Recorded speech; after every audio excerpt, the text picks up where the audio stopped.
और न मिलने के बाद में राजा दुखी हो करके अपने आंसुओं की धारा से आंखों को से पानी बहलाने लगा और उसके घरवाले भी आंखों से पानी बहलाने लगे। कुछ समय के बाद संत आकर कहने लगे कि महाराज ये रुदन क्यों हो रहा है, क्यों रो रहे हो? उन्होंने कहा सरकार रुदन क्या है महाराज, हमारा बच्चा था, एक ही बच्चा। हम जय कृष्णाचार्य जी से हमारी बातचीत हुई तो कहते हैं कि एक आदमी नीचे जमीन पर लेटा हुआ, आंखें बंद किए हुए और नीचे लगा रहा है ध्यान। तो उसके शिष्यों ने पूछा कि महाराज क्या कर रहे हैं, महाराज क्या कर रहे हैं? बोले चुप हो जा, मुझे ध्यान लगाने देते ने मेरे ध्यान को वापस बुला लिया। फिर लगा लिया थोड़ा ध्यान 2-5 मिनट का। फिर कहा कि महाराज क्या हो रहा है? बोलो यही हो रहा है कि अब हमें तो ध्यान लगाने दे। बोलो महाराज जी 2 मिनट 5 मिनट की देरी है आपके राम नाम सत्य होने में, तो प्रभु ये पास में कहीं जल है उसमें पानी पी लो, नहीं मरोगे, यही ध्यान है। वो पानी का ध्यान लगा रहा था नीचे पड़ा पड़ा,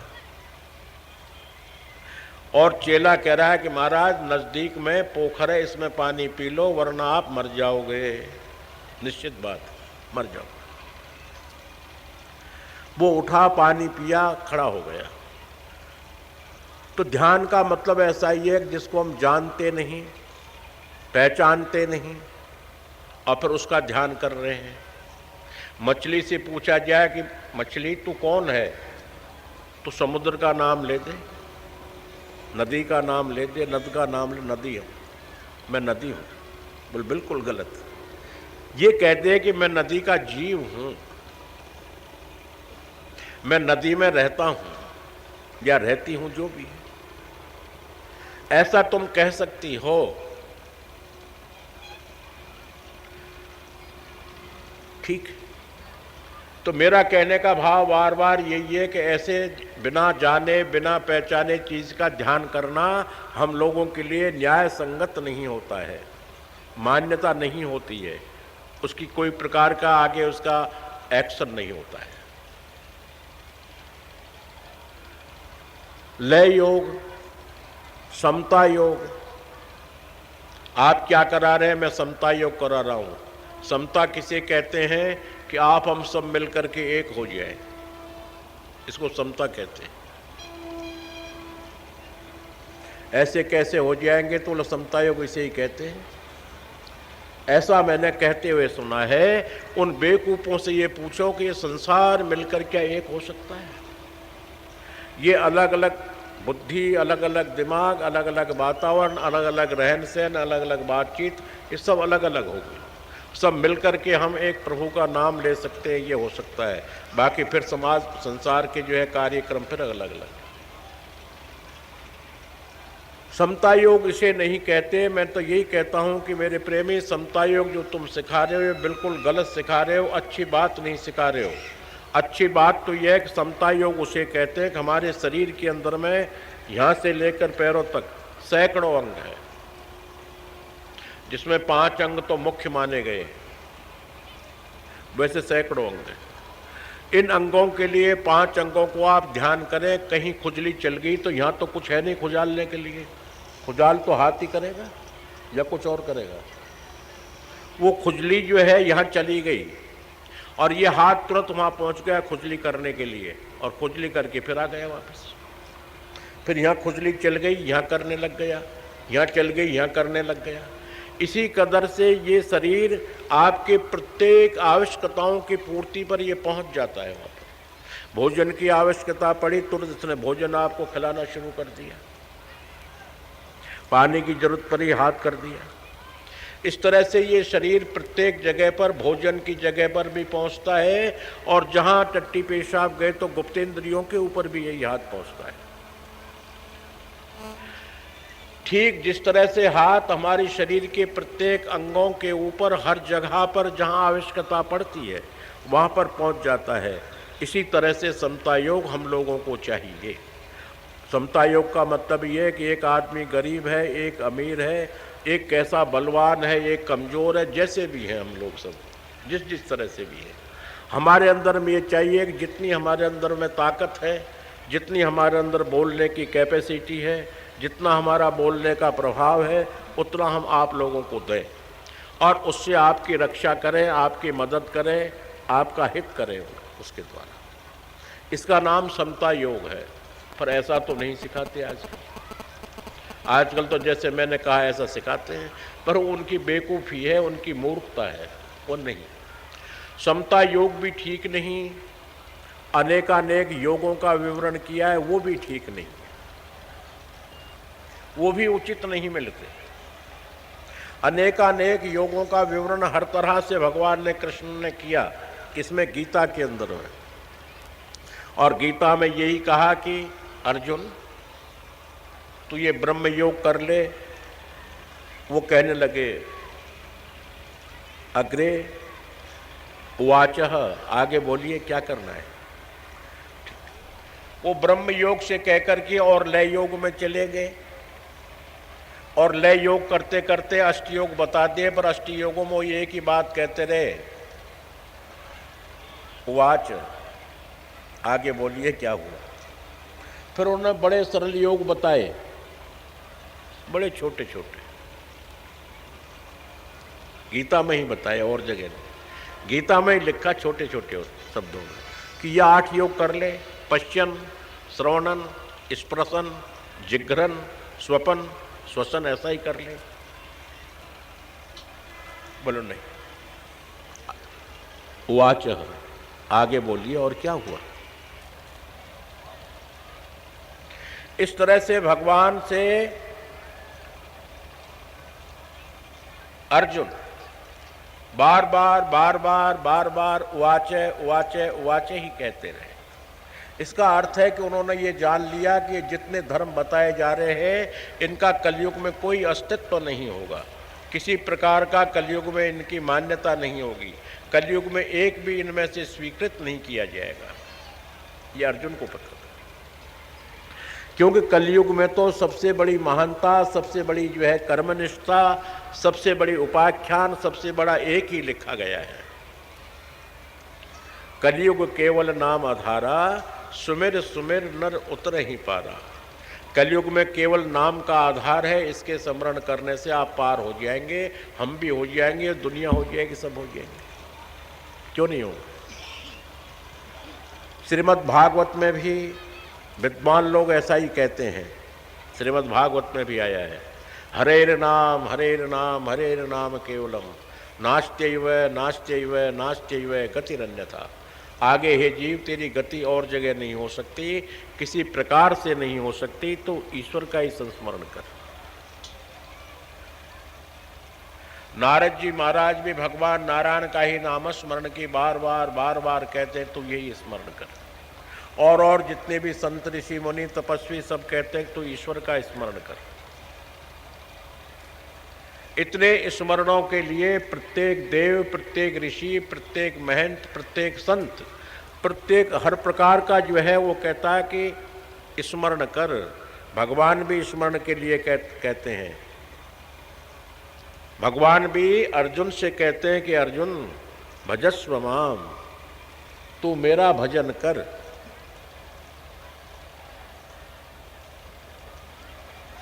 कैसे करूं महाराज, इतनी सुनी नहीं उन्होंने। ये 6 अध्याय के आखिरी शब्द में लिखा गया है भजस्व माम। 6 अध्याय का आखिरी श्लोक में आया भजस्व माम। और उसके बाद भगवान इतने प्रसन्न हो गए, इतने खुश हो गए, उनको ये ध्यान ही नहीं रहा कि अर्जुन कुछ कहना चाह रहा है या नहीं कहना चाह रहा है। मदोन्मत्त हो गए, मस्त हो गए। और उस मदोन्मत्तता के अंदर में एक अध्याय, पूरी 7वीं अध्याय बिना उवाचे बोलते चले गए। वहाँ उवाच शब्द का प्रयोग ही नहीं किया गया, बिना उवाचे बोलते ही चले गए, बोलते ही चले गए। जब उनको एक अध्याय पूरी हो जाने के बाद जब उनको ध्यान आया कि मैंने तो कुछ बोलता ही चला गया और अर्जुन ने कुछ पूछा नहीं है, क्या करो, चुप हो गए। चुप होते कहते उवाच। फिर भगवान से कहने लगे आगे क्या हुआ। 7वें अध्याय के पूरे करने के बाद ऐसा हुआ। तो भजस्व माम, हे मानव तू मेरा भजन कर, तू मेरे स्मरण के बिना तेरा गुजारा नहीं हो सकता। क्योंकि नाम के लिए हर चीज़ें की जाती हैं।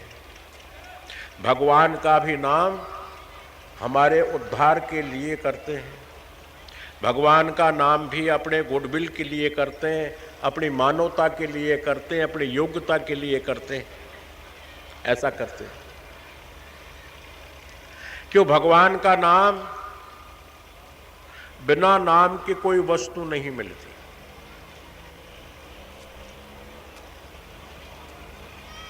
अगर आप मार्केट में जाकर कहते हैं भाई साहब हमें ये चीज़ दे दीजिए, सब्जी वाले के चले गए, कह दिया भाई साहब ये चीज़ दे दीजिए, भाई साहब ये चीज़ दे दीजिए। बोले बहन जी आपका दिमाग खराब हो गया, अगली दुकान पे जाओ।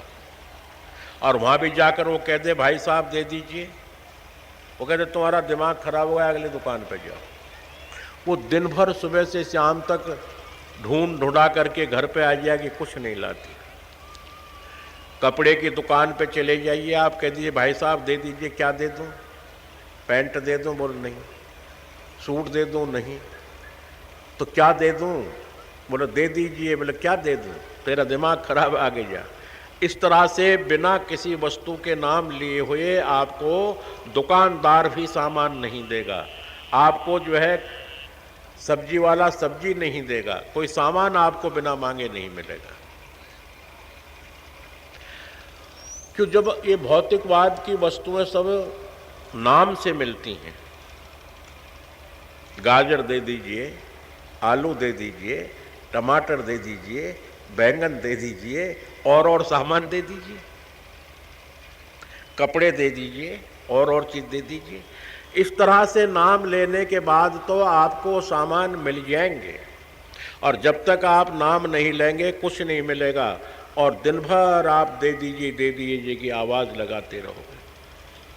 जब ये भौतिकवाद की वस्तुएं बिना नाम के हमें प्राप्त नहीं हो सकती, नहीं मिल सकती, तो मेरे प्रेमियों आप विचार कीजिए कि भगवान बिना नाम के आपको कैसे मिल जाएगा।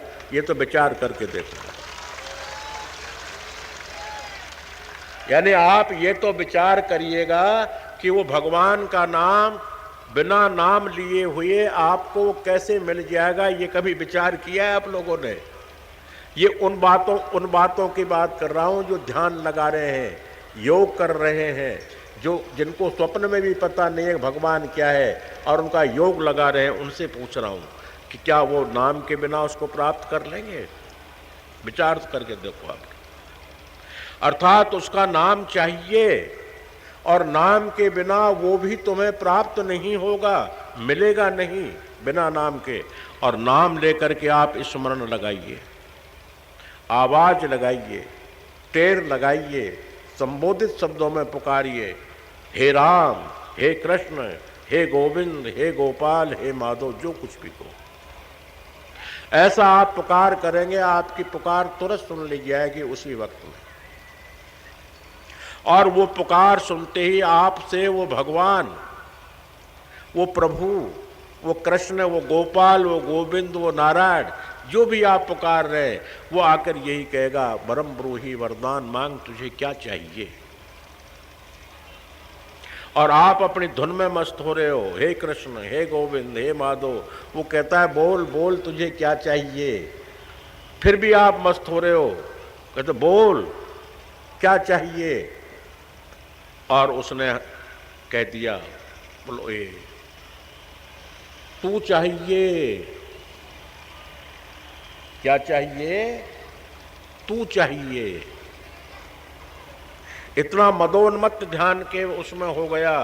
क्या चाहिए? बोलो तू चाहिए। मेरा क्या कर लेगा तू ये बता भाई। अरे मैं तो अकेला ही हूं, कुछ नहीं कर सकता, कुछ नहीं। बोलो नहीं, मुझे तो तू ही चाहिए। बड़ा मुश्किल मामला हो गया। तू क्यों चाहिए मुझे तो बता दे। बोले इसलिए चाहिए तो मुझे। इसी संदर्भ में एक छोटी सी बात याद आ गई, कथा याद आ गई एक छोटी सी। एक राजा विदेश में चले गए, इंग्लैंड चले गए, अमेरिका चले गए, या जहाँ भी चले गए, और जाकर के वहाँ से अपनी 3 रानियाँ थी, तीनों रानियों को लेटर लिखे कि आपको क्या सामान चाहिए। यहाँ चूड़ियाँ बहुत बढ़िया मिल रही हैं, यहाँ साड़ियाँ बहुत बढ़िया मिल रही हैं, या और कपड़े बहुत अच्छे मिल रहे हैं, क्या क्या चाहिए आप लोग बताइए। एक ने कहा मुझे 32 चूड़ियाँ ले आना। ठीक है जी, आ जाएंगे। एक ने कहा कि मुझे कम से कम 300 350 कपड़े ले आना। बोले ये भी आ जाएंगे। तीसरी लिखती है कि मुझे न कपड़े चाहिए न मुझे जेवर चाहिए, कुछ नहीं चाहिए, आप जल्दी ही सुरक्षित घर पे आ जाइए, मुझे इसके अलावा कोई ज़रूरत है ही नहीं। बहुत बढ़िया। तीनों लेटर पढ़े उन्होंने, एक के लिए चूड़ियाँ खरीद ली और चूड़ियाँ खरीदने के बाद साड़ियाँ खरीद लेनी, सब इकट्ठी करके। और आने का विचार उनका महीने 2 महीने लेट का था, परंतु तुरंत ही उन्होंने 24 घंटे में प्रोग्राम बना लिया, घर पे चलना है अपन को। घर के लिए तैयार हो गए आने को, और घर पे तैयार होकर के तीनों रानियों को बुलाकर ये आपकी चूड़ियाँ लीजिए, आपके ये जरजेवर कपड़े लत्ते लीजिए, और कुछ घटत तो नहीं है। बोलो नहीं है। तीसरी को बुलाया, बोलो आपको क्या चाहिए। बोलो मैंने तो यही कहा था कि राजी खुशी आप आ जाना। तो बोलो ठीक है, तुम्हारा कहाँ महल है, ऊपर नीचे जहाँ भी है। बोलो ऊपर ही ऊपर है। बोलो ठीक है चलो मैं आ रहा। राजा रानी के साथ साथ ऊपर चले गए। इसी तरह से वो कह रहे हैं कि मुझे वही याद आ रही है कि प्रभु तेरे बिना मेरा कोई भी नहीं है, मेरा तो तू ही तू है, तेरे अलावा मेरा कोई है ही नहीं। समाज में पुकार कर सकता हूँ, करुण क्रंदन कर सकता हूँ, बोल सकता हूँ, हल्ला कर सकता हूँ, पर सच्चा तो मेरा तू ही है। इसलिए इस भावना को मान करके भक्त भगवान की इच्छा रखता है, भगवान को चाहता है कि हे प्रभु तू ही मेरा है और तू ही मेरे पास में आ जा। ऐसा भक्त भगवान से बार बार कहता है, बार बार ऐसा ही पुकारता है, और वो भक्त भगवान के लिए फिर स्मरण करने लग जाता है।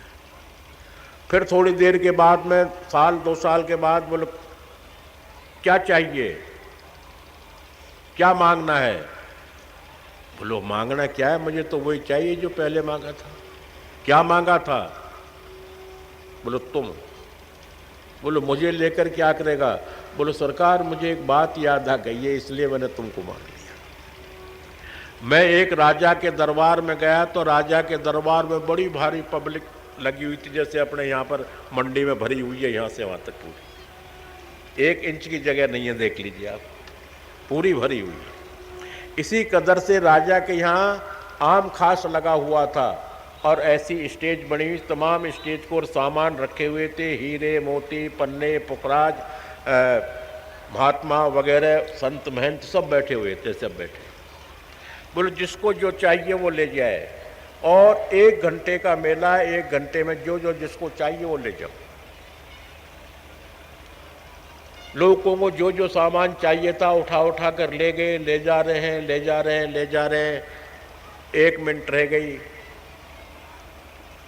और एक आदमी हम जैसा बेवकूफ, पढ़ा लिखा है ही नहीं, अनपढ़ आदमी, अंगूठा छाप, हम अपना देख रहे हैं। बोलो ये महाराज आप क्या देख रहे हैं। बोलो कुछ नहीं देख रहा हूं मैं तो, क्या क्या ले रहे हैं लोग। तो बोले 1 मिनट रह गया है। तो बोले 1 मिनट तो बहुत होता है। आधा मिनट रह गया है। बोलो आधा मिनट तो अभी बहुत होता है। बोलो आधे से और आधा रह गया है। बोलो अभी तो टाइम है हमारे पास। बोलो अभी ये 90% जा चुका है, 10% रह गया है। बोलो अभी तो बहुत टाइम है हमारे पास। बताइए 10% में कहता है 1 मिनट में से 10% रह गई, और अभी टाइम है हमारे पास। 5 मिनट रह गए हैं। बोलो अभी टाइम है हमारे पास। और जब 5 मिनट से कहने लगे कि अब समाप्त हो रहा है, तो राजा के पैर पकड़ लिए। बोलो मुझे तो तू चाहिए। क्या करेगा मेरा। बोलो ये पब्लिक को जो तैने लगाया है या मैंने लगाया है, ये बताइए। अगर ये चीज तैने लगाई है इस मेले की, तो फिर मुझे तू ही चाहिए। तेरा मन आएगा फिर लगा देगा ऐसा ही मेला, फिर तेरा मन आएगा फिर लगा देगा ऐसा ही मेला, फिर तेरा मन आएगा फिर लगा देगा ऐसा ही मेला। इसलिए मुझे तेरी ही जरूरत है, और की जरूरत नहीं। भी नहीं देती और छाछ के लिए भी मना कर देती कि अरे कृष्ण, तो ये बता कि हम इतनी मेहनत कर रही हैं, इतना हम जो है क्या कहते हैं पशुपालन कर रही हैं, क्या तेरे बाप की छाछ आ रही है यहाँ पर? चल चल यहाँ से, चल तू ऐसा ही कर रहा है तो कुछ बर्तन लाया है घर से? बोले बर्तन तो नहीं लाया। बोले क्यों नहीं लाया बर्तन? बोलो बर्तन इसलिए नहीं लाया मैं, अक्षात वहीं मिल जाएगा बर्तन। तो फिर हमारे पास तेरे लिए बर्तन नहीं है। काले कलूटे के लिए हमारे बर्तन कैसे काले कलूटे करें? हाथ कर दे। इस तरह हाथ कर देते हैं। ताह अहीरे की छोहरियां छचिया भर छाछ पे नाच नचावे। इतनी सी छाछ के ऊपर उसको कह रही है तू नाच, उसके बाद डालेंगे, पहले नहीं। भगवान कृष्ण नृत्य करते, गोपिकाएं उनको छाछ डाल देती।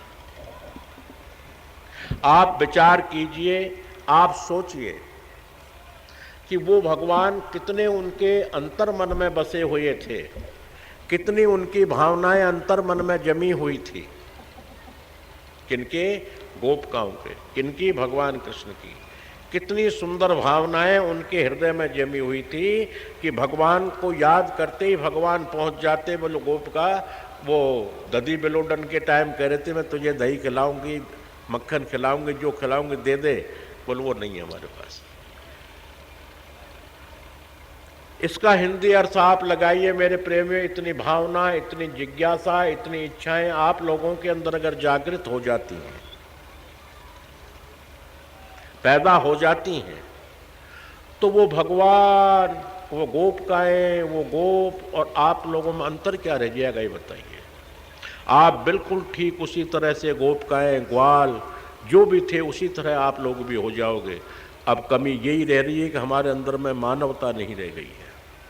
मानवता को हम निकाल बैठे हैं, मानवता को खो बैठे हैं। यही हमारे अंदर बहुत बड़ी कमी हो गई है। अर्थात इस कमी को हम निकाल करके और सुदृढ़ मानवता बना लें। मानवता आपके पास में है ही, पर फिर बार बार, अब भी मैं छठी बार मानवता बोल रहा हूं इस वक्त भी। मानवता का यह है कि हर रोज, हर धन, हर घड़ी, हर पल, या हर 2 दिन में, हर हफ्ते में, हर महीने में एक बार हमें मानवता का स्मरण करना ही चाहिए कि कहीं मैं मानव से दूर तो नहीं हो गया हूं। भगवान का भजन करने वाले भक्त को भी दिन में 10 बार, दिन में 20 बार, दिन में 5 बार और नहीं तो दिन में 1 बार सायंकालीन तो स्मरण करना ही चाहिए कि कहीं मैंने मेरी मानवता को तो नहीं खो दिया है, कहीं मैं मानव से दूर तो नहीं हो गया हूँ, कहीं मैंने मानवता के कर्तव्यों से तो मैं अलग नहीं हो गया हूँ। ऐसे भाव अपने मन के अंदर में हर भक्त के लिए, हर संत के लिए, हर सद्ग्रस्त के लिए हमेशा ध्यान मग्न होना चाहिए। अर्थात ऐसा ध्यान तो हम लोगों को करना ही चाहिए। ये रोज का विषय बोला, हर रोज ऐसा ही करो। हर रोज ऐसा करने के बाद आपकी मानवता आपसे छिनेगी नहीं, आपकी मानवता बनी रहेगी और मानवता के ऊपर आप कायम बने रहोगे और आपकी मानवता नित्य प्रति आपको परमात्मा की ओर गमन कराती रहेगी। ये बिल्कुल सत्य बोल रहा हूं, ये सच, झूठ नहीं। तो मेरा कहने का भाव बार बार यही है कि मानवता का हम स्मरण करते रहें और सतनाम को हृदय में धारण कर लें। सतनाम है प्रभु का नाम। चाहे आप राम को भजो, चाहे आप कृष्ण को भजो, चाहे आप गोविंद जी को भजो, चाहे आप गोपाल जी को भजो, चाहे आप नारायण जी को भजो, आपका मन है जिसको भजो, ये सब उसी के नाम है जो बोल रहा हूँ, इनमें अंतर बिल्कुल नहीं है। जो आपका मन आता है उसी के लिए संस्मरण करो, उन्हीं के लिए भजो, वही सच्चा नाम है, वही सच्ची कृपा है भगवान की जो मैं बोल रहा हूँ। तो मेरे प्रेमियों, ऐसा करने से आप लोगों के लिए शांति की राहत मिलेगी, आनंद मिलेगा, भगवान की परम कृपा मिलेगी, परम आनंद भी मिलेगा, दोनों ही बात। जब सत्संग के लिए हमने ध्यान कर लिया तो सत्संग के बाद में अब हमें करना क्या चाहिए? पहला हमने मानवता धारण की और मानवता के बाद में हमने आध्यात्मिक जगत की ओर जो है प्रस्थान करना शुरू कर दिया और आध्यात्मिक जगत में परमात्मा को सत्य मानकर उसका नामस्मरण कर दिया हम। अब इसके बाद में हमारी चौथी बात फिर आती है, मानव जीवन है में चौथी बात हमने आ गई कि हमारा संसार के अंदर रहकर हम संसार के कर्तव्य करें, ये भी हमने कर लिया। अब पांचवी बात पे रह जाती है फिर हमारी कि हमने इतने काम तो कर लिए, अब हमें क्या करना चाहिए। तो हम जब बाहर भीतर चारों तरफ देखते हैं तो अनेकानेक प्रकार के धर्म चलते रहते हैं, अनेकानेक प्रकार के धर्म चल रहे हैं। आज हमारे इस भौतिकवाद के अंदर में 23,000 और कुछ धर्मों का विवेचन इस वक्त मिलता है आज के दिन में, आज की मिति में। कल के दिन कितने धर्म बढ़ेंगे ये मैं नहीं कह सकता। इतने धर्मों की व्याख्याएं इस वक्त चली हुई हैं कि एक मोहल्ले के अंदर में एक मोहल्ले के अंदर में 6 व्यक्ति अलग अलग मजहब के हैं, फिर दूसरे मोहल्ले में चले जाइए इसी तरह से। तो अब हमें ये ध्यान करना चाहिए छठी बात के लिए कि हमें ये संसार के अंदर में जितने भी कार्यक्रम हैं, जितने भी काम हैं, ये हमें बहका रहे हैं या सच बता रहे हैं, ऐसा हमको सोचना चाहिए। तो उसको हम देखें, कहीं कोई ध्यान बता रहा है, कोई योग बता रहा है, कोई लय योग बता रहा है, कोई कर्म योग बता रहा है, कोई ध्यान योग बता रहा है, कोई क्या बता रहा है, इस तरह की बातें चल रही हैं। कोई कहता है भगवान की पूजा करना तो महान पाप है, महान अपराध है, गंगा जी में स्नान करना महान नरकगामी है, ऐसा भी ये शरीर सुनता रहता है, ऐसा भी होता है। तो इस तरह की बातें हमारी सामाजिक रूप से चलती रहती हैं। इन सामाजिक तरीके की बातों के लिए आप लोग ध्यान में दें और विचार करें जायज़ क्या है। यानी जब आपको भगवान ने सत्संग की विवेकता दे दी, नहीं विवेक आपके पास आ गया, तो विवेक का फल तो सार है, उससे सार निकालें हम विवेकता से, असलियत सार क्या है, जिसमें सच्चाई क्या है, ऐसा सार पैदा करें। वो सार आप लोग पैदा करके विचार करके देखें कि अनेकानेक जितने भी धर्म हैं ये अनेकानेक धर्म नहीं है। बहुत से कहते हैं सोहंग बोल, हम भी कहते हैं सोहम, बहुत अच्छी बात है सोहम, पर उससे ये तो पूछ लें कि सोहंग है क्या। बहुत अच्छी बात है सोहम, पर उससे ये तो पूछ लें कि सोहंग है क्या, किसे कहते हैं सोहंग। अरे भाई सोहंग शब्द का कहीं अर्थ तो कुछ होता ही होगा। कोई कहते हैं ब्रह्मोस्मि, कोई कहता है रुद्रोस्मि, मैं ही रुद्र हूं, मैं ही ब्रह्म हूं, मैं ही शिव हूं, मैं ही सब कुछ हूं, मैं ही हूं। तो ये जितनी जनता बैठी ये कौन है फिर? उनसे इतना सा तो पूछ लें हम लोग, अगर इतनी ये जनता बैठी हुई है फिर ये कौन है सब बैठे हुए हैं जो? जब तू ही ब्रह्म है तो तुझे कोई देने वाला तो कोई न कोई होगा ही। दूसरे से कहते हुए कहता है सोहम, मैं भी ब्रह्म। अब सोहंग सोहंग को मिला करके 10-5 सोहंग को इकट्ठा करके लड़ा दीजिए, भाई तुम आपस में लड़ो। परंतु वो वास्तविक धर्म नहीं है, वो शंकराचार्य का मत है। शंकराचार्य ने आखिरी में लिख दिया कि पुनरपि जननम पुनरपि मरणम पुनरपि जननी जठरे शयनम शयनम क्रीड़ार्ज दिव्यर्थम धातुर्गणतम कर्म कमाहु। हे मेरे मूर्ख शिष्यों, आप लोग मेरी तरह मत करना, मैंने तो गलत कर दिया है, बाकी तुम इस गलती का सुधार अवश्य अभी कर लो।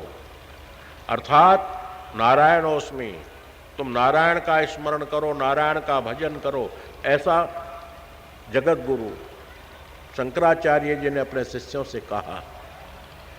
अगर आप ये कह दे नहीं कहा, ये बिल्कुल सत्य कहा, 100% सत्य कहा। उन्होंने लक्ष्मी नरसिंह हृदय स्तोत्र की रचना करी। लक्ष्मी नरसिंहम भवतु में, लक्ष्मी नरसिंह की मैं भावना बनाता हूँ, आपकी आराधना करता हूँ, आपका नमस्कार करता हूँ। उन्होंने दुर्गा सप्तशती में देवी अपराध नाम का श्लोक की रचना करी। उसमें लिखा उन्होंने, पृथिव्याम पुत्रास्ते जननी बहवै संति सरला परम तेषां मध्ये विरल तरलोयम तव सुता मदीयोयम त्याग समुचित मिदम नो तव शिवे कुपुत्रो जायेतः क्वचिदपि कुमाता न भवति। संसार कुपुत्र हो सकता है, हो जाता है, परंतु माँ मैंने कभी कुमाता नहीं सुना। मैं तो कुपुत्र हो गया हूं, निश्चित हो गया, पर मैंने कभी कुमाता शब्द का प्रयोग नहीं सुना है, इसलिए आप कुमाता नहीं हो सकते।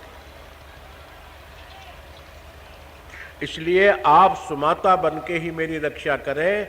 और मैं तो बार बार प्रार्थना तो करूंगा, पर मेरी प्रार्थना मान्य नहीं होगी, ये भी मैं मान रहा हूं। क्यों मत समय पात की नास्ति पापग्नि पत समा नहीं एवं ज्ञात्वा महादेवी यथा योग्य है तथा गुरु। जैसा आपकी मर्जी आप वैसा ही करें, वैसा ही आप अपना भावना बनाएं। मैं तो कहता हूं मुझे मोक्ष दे दे, पर मैं इस बात को स्वीकार करता हूं कि ये मोक्ष मिलना संभव नहीं है, मुश्किल है, ऐसा भी कहते हैं। तो इस तरह अपनी रचनाओं के अंदर में वो भगवान से बार बार प्रार्थना कर रहे हैं कि हे प्रभु तू एक बार मेरी रक्षा कर दे। ऐसे जगत गुरु शंकराचार्य जी जो स्वयं कह गए वो ऐसा लिख गए हैं। इस पर विचार आप लोग करके देखिएगा कि विचार कहाँ तक गलत है, कहाँ तक सत्य है। अगर सत्य है तो आप मानिए, मना नहीं करते, और असत्य तो उसी दिन त्याग दो, उसी दिन छोड़ दो, ब्रह्मोस में नहीं। बहुत से लोग कहते हैं कि तुम ध्यान करो। किसका ध्यान करें? बोलो सो तो हम नहीं जानते, ध्यान करो। बोलो फिर किस चीज़ का ध्यान करें? बोलो कपड़ा डाल लो सर के ऊपर में और बैठ जाओ, फिर ध्यान करो। क्या आएंगे? वो धीरे धीरे तारे मतारे आने लगेंगे। तो कहने क्या आ रहे हैं? तारे मतारे आ रहे हैं। तारे मतारे तो आएंगे ही जब ऊपर तुम वो डालोगे तो। इसलिए जिस चीज़ का हम जानते ही नहीं, जिसको पहचानते ही नहीं, जिसका हम नाम रूप जानते ही नहीं, उसका क्या ध्यान करेंगे? विचार कीजिए आप। इसलिए ध्यान योग भी हमारे दिमाग में नहीं आता। क्यों? ध्यान योग के लिए तो बड़ा भारी एक विचित्र कहानी है ध्यान योग की। तो लोग कहते हैं कि बिना सोचे बिना समझे परमात्मा का तुम ध्यान करो। ये बेवकूफ़ी और मूर्खता के अलावा कोई दूसरा विषय नहीं है। क्यों? जिसको हम जानते नहीं, ध्यान क्या करेंगे? तो बताइए उसका। वृंदावन वाले खटलेश जी, जय कृष्णाचार्य जी से हमारी बातचीत हुई तो कहते हैं कि एक आदमी नीचे जमीन पर लेटा हुआ, आंखें बंद किए हुए और नीचे लगा रहा है ध्यान। तो उसके शिष्यों ने पूछा कि महाराज क्या कर रहे हैं? महाराज क्या कर रहे हैं? बोले चुप हो जा, मुझे ध्यान लगाने देते ने। मेरे ध्यान को वापस बुला लिया। फिर लगा लिया थोड़ा ध्यान 2-5 मिनट का। फिर कहा कि महाराज क्या हो रहा है? बोलो यही हो रहा है कि अब हमें तो ध्यान लगाने दे। बोलो महाराज जी 2 मिनट 5 मिनट की देरी है आपके राम नाम सत्य होने में। तो प्रभु ये पास में कहीं जल है, उसमें पानी पी लो, नहीं मरोगे। यही ध्यान है। वो पानी का ध्यान लगा रहा था नीचे पड़ा पड़ा। और चेला कह रहा है कि महाराज नजदीक में पोखर है, इसमें पानी पी लो वरना आप मर जाओगे। निश्चित बात, मर जाओ। वो उठा, पानी पिया, खड़ा हो गया। तो ध्यान का मतलब ऐसा ही है कि जिसको हम जानते नहीं, पहचानते नहीं, और फिर उसका ध्यान कर रहे हैं। मछली से पूछा जाए कि मछली तू कौन है? तो समुद्र का नाम ले दे, नदी का नाम ले दे, नद का नाम ले, नदी हूं मैं, नदी हूं। बोल बिल्कुल गलत। ये कहते हैं कि मैं नदी का जीव हूं, मैं नदी में रहता हूं या रहती हूं, जो भी है।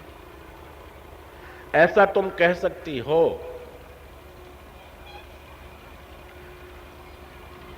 ठीक है। तो मेरा कहने का भाव बार बार यही है कि ऐसे बिना जाने बिना पहचाने चीज का ध्यान करना हम लोगों के लिए न्याय संगत नहीं होता है, मान्यता नहीं होती है, उसकी कोई प्रकार का आगे उसका एक्शन नहीं होता है। लय योग, समता योग, आप क्या करा रहे हैं? मैं समता योग करा रहा हूं। समता किसे कहते हैं कि आप हम सब मिलकर के एक हो जाए, इसको समता कहते हैं। ऐसे कैसे हो जाएंगे, तो समता योग इसे ही कहते हैं। ऐसा मैंने कहते हुए सुना है। उन बेवकूफों से ये पूछो कि ये संसार मिलकर क्या एक हो सकता है? ये अलग अलग बुद्धि, अलग अलग दिमाग, अलग अलग वातावरण, अलग अलग रहन सहन, अलग अलग बातचीत, ये सब अलग अलग होगी। सब मिलकर के हम एक प्रभु का नाम ले सकते हैं, ये हो सकता है। बाकी फिर समाज संसार के जो है कार्यक्रम फिर अलग अलग।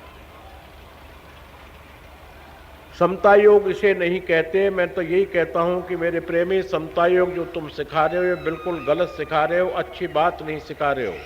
अच्छी बात तो यह है कि समता योग उसे कहते हैं कि हमारे शरीर के अंदर में यहां से लेकर पैरों तक सैकड़ों अंग है, जिसमें 5 अंग तो मुख्य माने गए, वैसे सैकड़ों अंग हैं। इन अंगों के लिए 5 अंगों को आप ध्यान करें। कहीं खुजली चल गई तो यहां तो कुछ है नहीं खुजालने के लिए, खुजाल तो हाथ ही करेगा या कुछ और करेगा। वो खुजली जो है यहां चली गई और ये हाथ तुरंत वहां पहुंच गया खुजली करने के लिए, और खुजली करके फिर आ गया वापस। फिर यहां खुजली चल गई, यहां करने लग गया, यहां चल गई, यहां करने लग गया। इसी कदर से ये शरीर आपके प्रत्येक आवश्यकताओं की पूर्ति पर ये पहुंच जाता है। वहां पर भोजन की आवश्यकता पड़ी, तुरंत इसने भोजन आपको खिलाना शुरू कर दिया।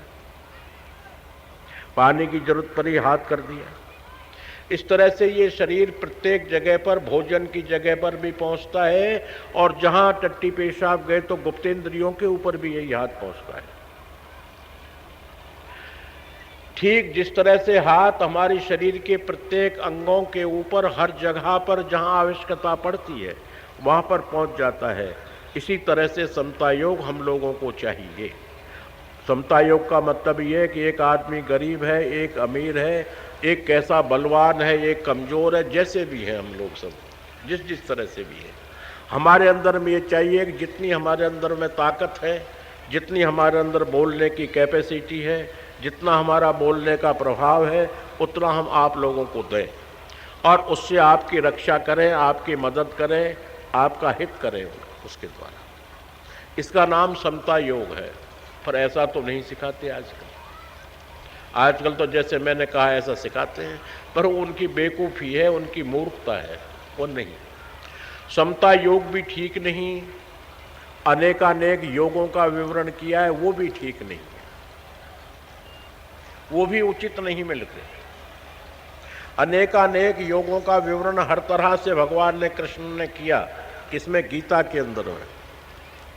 और गीता में यही कहा कि अर्जुन तू ये ब्रह्म योग कर ले। वो कहने लगे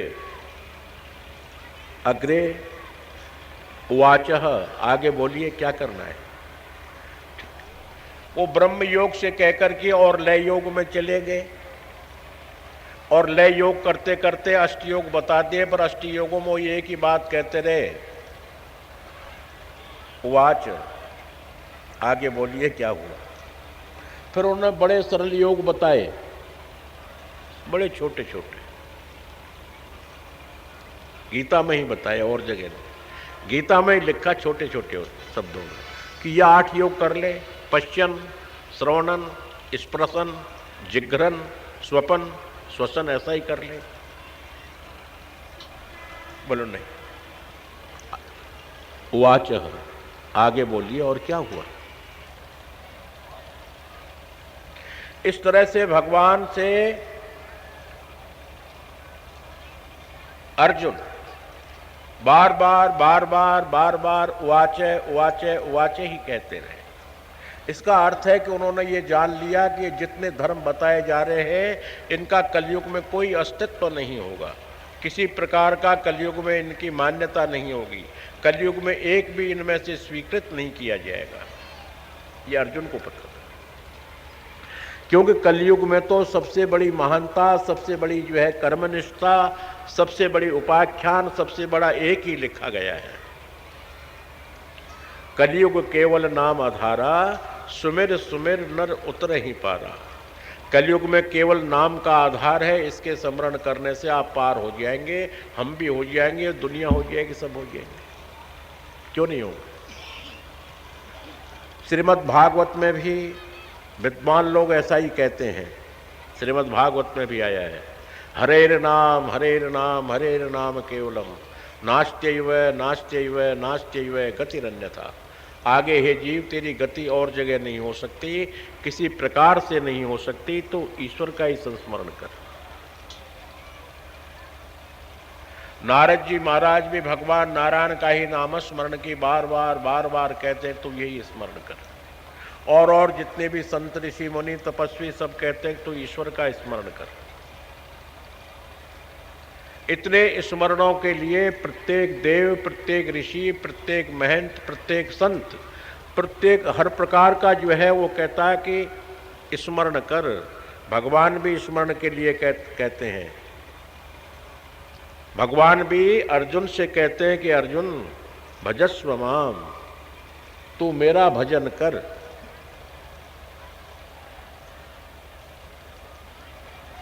कैसे करूं महाराज? इतनी सुनी नहीं उन्होंने। ये छठी अध्याय के आखिरी शब्द में लिखा गया है भजस्व माम। छठी अध्याय का आखिरी श्लोक में आया भजस्व माम। और उसके बाद भगवान इतने प्रसन्न हो गए, इतने खुश हो गए, उनको ये ध्यान ही नहीं रहा कि अर्जुन कुछ कहना चाह रहा है या नहीं कहना चाह रहा है। मदोन्मत्त हो गए, मस्त हो गए। और उस मदोन्मत्तता के अंदर में एक अध्याय, पूरी 7वीं अध्याय बिना उवाच बोलते चले गए। वहां उवाच शब्द का प्रयोग ही नहीं किया गया, बिना उवाच बोलते ही चले गए, बोलते ही चले गए। जब उनको एक अध्याय पूरी हो जाने के बाद जब उनको ध्यान आया कि मैंने तो कुछ बोलता ही चला गया और अर्जुन ने कुछ पूछा नहीं है, क्या करो, चुप हो गए। चुप होते कहते उवाच। फिर भगवान से कहने लगे आगे क्या हुआ। 7वें अध्याय के पूरे करने के बाद ऐसा हुआ।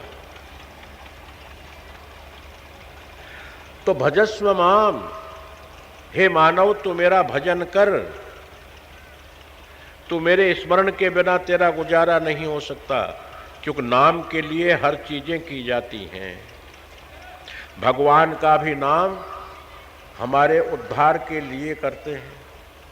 भगवान का नाम भी अपने गुडविल के लिए करते हैं, अपनी मानवता के लिए करते हैं, अपनी योग्यता के लिए करते हैं। ऐसा करते हैं क्यों? भगवान का नाम, बिना नाम की कोई वस्तु नहीं मिलती।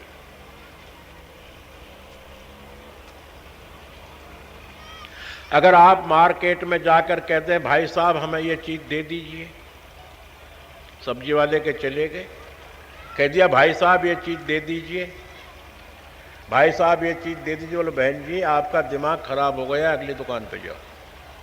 और वहां भी जाकर वो कह दे भाई साहब दे दीजिए, वो कहते तुम्हारा दिमाग खराब हो गया, अगली दुकान पे जाओ। वो दिन भर सुबह से शाम तक ढूंढा करके घर पे आ जाएगी, कुछ नहीं लाती। कपड़े की दुकान पे चले जाइए, आप कह दीजिए भाई साहब दे दीजिए, क्या दे दूं? पैंट दे दूं? बोले नहीं। सूट दे दूं? नहीं। तो क्या दे दूं? बोले दे दीजिए। बोले क्या दे दूं? तेरा दिमाग खराब, आगे जा। इस तरह से बिना किसी वस्तु के नाम लिए हुए आपको दुकानदार भी सामान नहीं देगा, आपको जो है सब्जी वाला सब्जी नहीं देगा, कोई सामान आपको बिना मांगे नहीं मिलेगा। क्यों? जब ये भौतिकवाद की वस्तुएं सब नाम से मिलती हैं, गाजर दे दीजिए, आलू दे दीजिए, टमाटर दे दीजिए, बैंगन दे दीजिए, और सामान दे दीजिए, कपड़े दे दीजिए, और चीज दे दीजिए। इस तरह से नाम लेने के बाद तो आपको सामान मिल जाएंगे, और जब तक आप नाम नहीं लेंगे कुछ नहीं मिलेगा। और दिन भर आप दे दीजिए की आवाज लगाते रहोगे। जब ये भौतिकवाद की वस्तुएं बिना नाम के हमें प्राप्त नहीं हो सकती, नहीं मिल सकती, तो मेरे प्रेमियों आप विचार कीजिए कि भगवान बिना नाम के आपको कैसे मिल जाएगा। ये तो विचार करके देखो। यानी आप ये तो विचार करिएगा कि वो भगवान का नाम बिना नाम लिए हुए आपको कैसे मिल जाएगा, ये कभी विचार किया है आप लोगों ने? ये उन बातों की बात कर रहा हूं जो ध्यान लगा रहे हैं, योग कर रहे हैं, जो जिनको स्वप्न में भी पता नहीं है भगवान क्या है और उनका योग लगा रहे हैं, उनसे पूछ रहा हूं कि क्या वो नाम के बिना उसको प्राप्त कर लेंगे? विचार करके देखो आप। अर्थात उसका नाम चाहिए, और नाम के बिना वो भी तुम्हें प्राप्त नहीं होगा, मिलेगा नहीं बिना नाम के। और नाम लेकर के आप स्मरण लगाइए, आवाज लगाइए, टेर लगाइए, संबोधित शब्दों में पुकारिए, हे राम, हे कृष्ण, हे गोविंद, हे गोपाल, हे माधव, जो कुछ भी हो। ऐसा आप पुकार करेंगे, आपकी पुकार तुरंत सुन ली जाएगी उसी वक्त में। और वो पुकार सुनते ही आपसे वो भगवान, वो प्रभु, वो कृष्ण, वो गोपाल, वो गोविंद, वो नारायण, जो भी आप पुकार रहे हैं, वो आकर यही कहेगा, वरम ब्रूहि वरदान मांग, तुझे क्या चाहिए। और आप अपनी धुन में मस्त हो रहे हो, हे कृष्ण, हे गोविंद, हे माधव, वो कहता है बोल बोल तुझे क्या चाहिए। फिर भी आप मस्त हो रहे हो, कहते बोल क्या चाहिए। और उसने कह दिया, बोलो ए तू चाहिए, क्या चाहिए, तू चाहिए। इतना मदोन्मत्त ध्यान के उसमें हो गया, क्या चाहिए, बोलो तू चाहिए। मेरा क्या कर लेगा तू ये बता भाई। अरे मैं तो अकेला ही हूं, कुछ नहीं कर सकता, कुछ नहीं। बोलो नहीं, मुझे तो तू ही चाहिए। बड़ा मुश्किल मामला हो गया। तू क्यों चाहिए मुझे तो बता दे। बोले इसलिए चाहिए तो मुझे। इसी संदर्भ में एक छोटी सी बात याद आ गई, कथा याद आ गई एक छोटी सी। एक राजा विदेश में चले गए, इंग्लैंड चले गए, अमेरिका चले गए, या जहाँ भी चले गए, और जाकर के वहाँ से अपनी 3 रानियाँ थी, तीनों रानियों को लेटर लिखे कि आपको क्या सामान चाहिए। यहाँ चूड़ियाँ बहुत बढ़िया मिल रही हैं, यहाँ साड़ियाँ बहुत बढ़िया मिल रही हैं, यहाँ और कपड़े बहुत अच्छे मिल रहे हैं, क्या क्या चाहिए आप लोग बताइए। एक ने कहा मुझे 32 चूड़ियाँ ले आना। ठीक है जी, आ जाएंगे। एक ने कहा कि मुझे कम से कम 300 साढ़े 300 कपड़े ले आना। बोले ये भी आ जाएंगे। तीसरी लिखती है कि मुझे न कपड़े चाहिए, न मुझे जेवर चाहिए, कुछ नहीं चाहिए, आप जल्दी ही सुरक्षित घर पे आ जाइए, मुझे इसके अलावा कोई जरूरत है ही नहीं। बहुत बढ़िया। तीनों लेटर पढ़े उन्होंने, एक की लिए चूड़ियां खरीद ली, और चूड़ियां खरीदने के बाद साड़ियां खरीद लेनी, सब इकट्ठी करके।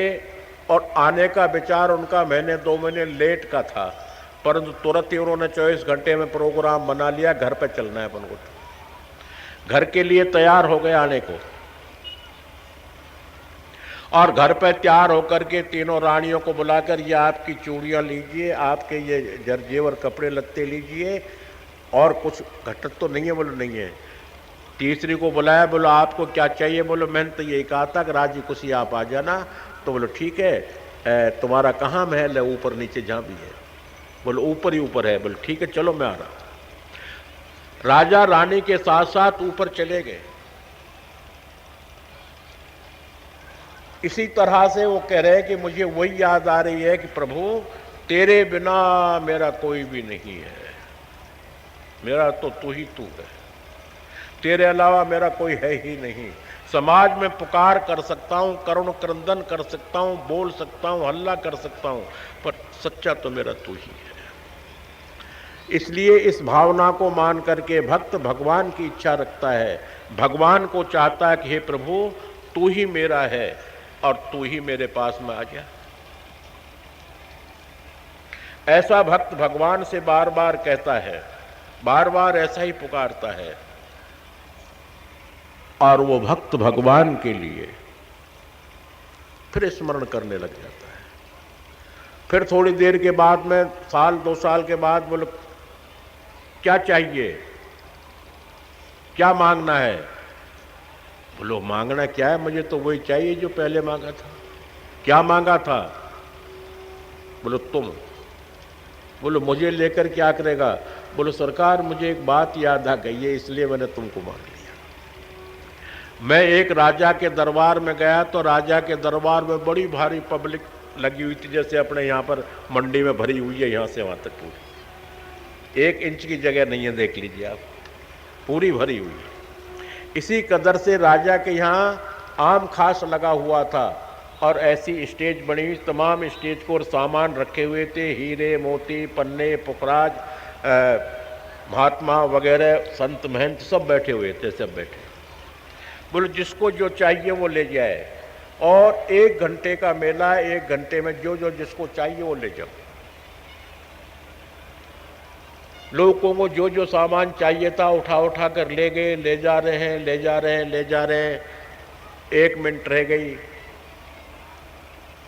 और एक आदमी हम जैसा बेवकूफ, पढ़ा लिखा है ही नहीं, अनपढ़ आदमी, अंगूठा छाप, हम अपना देख रहे हैं। बोलो ये महाराज आप क्या देख रहे हैं? बोलो कुछ नहीं देख रहा हूं मैं तो, क्या क्या ले रहे हैं लोग। तो बोले 1 मिनट रह गया है। तो बोले 1 मिनट तो बहुत होता है। आधा मिनट रह गया है। बोलो आधा मिनट तो अभी बहुत होता है। बोलो आधे से और आधा रह गया है। बोलो अभी तो टाइम है हमारे पास। बोलो अभी ये 90% जा चुका है, 10% रह गया है। बोलो अभी तो बहुत टाइम है हमारे पास। बताइए 10% में कहता है 1 मिनट में से 10% रह गई, और अभी टाइम है हमारे पास। 5 मिनट रह गए हैं। बोलो अभी टाइम है हमारे पास। और जब 5 मिनट से कहने लगे कि अब समाप्त हो रहा है, तो राजा के पैर पकड़ लिए। बोलो मुझे तो तू चाहिए। क्या करेगा मेरा? बोलो ये पब्लिक को जो तैने लगाया है या मैंने लगाया है, ये बता दे। अगर ये चीज तैने लगाई है इस मेले की, तो फिर मुझे तू ही चाहिए। तेरा मन आएगा फिर लगा देगा ऐसा ही मेला, फिर तेरा मन आएगा फिर लगा देगा ऐसा ही मेला, फिर तेरा मन आएगा फिर लगा देगा ऐसा ही मेला। इसलिए मुझे तेरी ही जरूरत है, और की जरूरत नहीं। ऐसा मानना, ऐसा विचार हर भक्त के दिल में कम होता है। अगर हमारे सामने भगवान जी आ जाए कोई भेष धारण करके और एक लॉटरी दे जाए 1 लाख रुपए की, 5 लाख रुपए की, 10 लाख रुपए की, बोले ले बेटे ये रख ले। बोले हाँ हाँ बाबा दे दे। बाबा से नहीं पूछेंगे तू कौन है, कहाँ का है, कहाँ रहता है, कहाँ जाता है, कोई मतलब नहीं है। एकदम 100% नहीं पूछेंगे, लिख लीजिए आप, एकदम नहीं पूछेंगे। ऐसा तो हमारा युग रह गया है। अरे इस युग में फिर भी हम 50-50 तो हो ही जाए। 50-50 का मतलब है आधी सी बात हमारी मना लें और आधी सी उन संतों की, भगवान की या परमात्मा की मान लें। थोड़ी सी बात 50-50 कर लें, आधी आधी। तो आधी आधी में भी शायद आप लोग मेरा ख्याल में तो नहीं मान रहे हो। क्यों आधी आधी कर ले तो मान नहीं रहे, आधी में भी नहीं मान रहे हो आप लोग। तो ऐसे कर ले, अपन चौथा ही भाग कर ले। 100 में से 75% भगवान के ऊपर नहीं, अपने ऊपर रख लें। 25% हम भगवान की बात मान लें। ये जचेगी बात? सब चुप हो गए। बताइए जी 10% में नहीं माना जा रहा है, 10% में स्वीकार नहीं कर रहे लोग। कोई बात नहीं, 10% नहीं तो 5% मान लो, 10 नहीं, 95 हम अपनी कर लेंगे, 5 तो भगवान की मान लेंगे, वो भी नहीं। बड़ा गजब का विषय है। 100 में से 5 बात नहीं मानी जा रही हैं। विचार कीजिएगा आप। 100 में से 5 भी नहीं मानी जा रही हैं, 1 तो मान लोगे, 1 तो मान लो। बोले परमात्मा सब कुछ हम कर रहे हैं, एक तू तो है, ये तो सच है। एक तू है, ये सच है, ये तो मान लेंगे अपन। अब तू है और तू है, इसको स्वीकार कर लेने के बाद तुम्हारे जो 99% जो तुम्हारे अंदर अवगुण है वो सब अवगुण गुणों के रूप में बदल जाएंगे। एक तू सच है, ऐसा मान लो।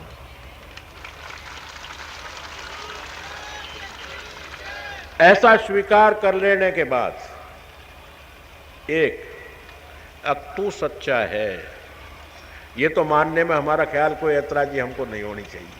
अब तू सच्चा है, इसी तरह से हम यही बात करते रहे, तू सच्चा है, तू सच्चा है, तू सच्चा है, तू सच्चा है, 99 हमारी चला रहे हम, तू सच्चा है। वो एक दिन तू सच्चा है, एक दिन में, 2 दिन में, महीने में, 6 महीने में, 12 महीने में, साल में, 2 साल में, तू सच्चा है। वो सामने खड़ा हो जाएगा, हाँ बोल बोल मैं सच्चा हूँ। इस तरह से हमको एक बात ही स्वीकार कर लेनी चाहिए कि तू सच्चा है। ऐसा स्वीकार हम लोगों को कर लेना चाहिए मानवता में। इसके अलावा और प्रकार के धर्म मैंने बताए आप लोगों के लिए। उन धर्मों का भी विवरण कहते हैं कि मूर्ति पूजा करना निषेध है, मूर्ति पूजा करना पाप है, मूर्ति पूजा करना ढोंग है। बहुत से तो कह देते हैं कबीरदास जी के लिए। अब कबीरदास जी तो ऐसा लिखते हैं, पर कबीरदास जी कहते हैं, कबीरदास जी के दोहों को, चौपाइयों को लोग बोलते हैं और वो कह देते हैं कि कबीरदास जी का तो स्पष्टीकरण मानना है। क्या मानना है? कि जो पूजे तो मूर्ति के संबंध में लिख रहे हो कि तू अगर मूर्ति की पूजा करता है तो मैं पूजूं पहाड़ में, पहाड़ की पूजा कर सकता हूँ। इससे तो वो भला जो पीस खाए संसार, अर्थात चक्की की पूजा करो ताकि लोग रोज उससे अपना आटा पीसें और अपना खाएं। परंतु मेरे प्रेमियों, ये भाव उनका था नहीं। ये भाव तो हम लोगों ने बना लिया है, उनके मानने वालों ने बना लिया है, उनके और आदमियों ने बना लिया। ये भाव उनके थे नहीं। उनका मानना है कि तुम मूर्ति की पूजा करो और मूर्ति की पूजा की प्राण प्रतिष्ठा कराओ मंत्रों के द्वारा, मंत्र का आह्वान करो, उसमें हर प्रकार का मंत्र का आह्वान कीजिए। जगदेन यज्ञमय जंत देवाः स्थानि धर्माणि प्रसमान्याः इत्यादि मंत्रों का आह्वान कीजिए, उनमें पूजा कीजिए और उनकी प्रतिष्ठा कीजिए। उस मूर्ति का तुम्हें प्रभाव मिलेगा। बाकी तुम मार्केट की खरीदी हुई दुकानों की मूर्तियां तुम ले जा करके ड्राइंग रूम में रख करके पूजा करोगे, उनका लाभ नहीं मिलता। उससे बढ़िया तो संसार की चक्की ही है जिससे कमा कर पीस करके खा रहे हैं। ऐसा उनका मानना है। अगर ऐसा ही होता तो वो ये कभी नहीं लिखते। उन्होंने बड़ा स्पष्टीकरण लिखा, अब कबीरा सब जग निर्धना, धनवंता नहीं कोई, धनवंता सो ही जानिए जिस घर राम नाम धन होए। जिसके राम नाम रूपी जिसके घर में धन है वही सच्चा धनवान है। बाकी सब निर्धने, कंगले हैं, महान चोर हैं, डाकू। ऐसा कबीरदास जी कहते हैं कि सच्चा धनवान तो वही व्यक्ति है जिसके हृदय में परमात्मा का नाम है। ऐसा कबीरदास जी कह रहे हैं। अब विचार कीजिए कि जो उन्होंने पहले कहा वो सच है या ये कहा जो सच है। अगर ये कहा हमने ये सच है तो पहले वाला 100% सच है, क्योंकि उन्होंने उन मूर्तियों की मना की थी कि जो बिना सोचे समझे, बिना विचारे, जैसे आजकल हम लोग, मैं मेरी बात कर रहा हूँ, हम लोग महात्मा लोग अपनी बाजार से मूर्ति लाए और सड़क के ऊपर रख दी। नहीं बोले रातों रात पूजा करके बोले ठाकुर जी का मंदिर हो रहा है। क्या हो रहा है? बोलो मंदिर है। किस चीज़ का है? हनुमान जी का है, बालाजी का है, जो भी है हनुमान जी का मंदिर है। ऐसा नहीं होना चाहिए। वो तो हमारा एक प्रपंच, हमारा ढोंग, गवर्नमेंट से जमीन हथियाने वाली बात है। अगर आप लोग ये कहना चाहें कि ये बात सत्य है, बिल्कुल नहीं। हमारे आश्रम पर जाकर देखिए, अभी मूर्तियों की स्थापना ही नहीं हुई है। अभी मंदिर चल ही रहे हैं और मूर्तियों की स्थापना तो कब भगवान करेगा वही जाने। चौटाला ने तुड़वा तो दिया, हमने कहा 100 बार तुड़वा दे, हम तो मूर्ति तो भाई बिना तो भगवान के कहे लाएंगे नहीं यहाँ पर, और लाए भी नहीं होते। तो ये चीज़ें हमारी चाहिए प्रतिष्ठित, यानी प्रतिष्ठा की हुई वस्तुओं की प्राप्ति से हे मानव तुझे सब कुछ मिलेगा, ये उनका कहना था। इसीलिए उन्होंने इस बात के लिए कहा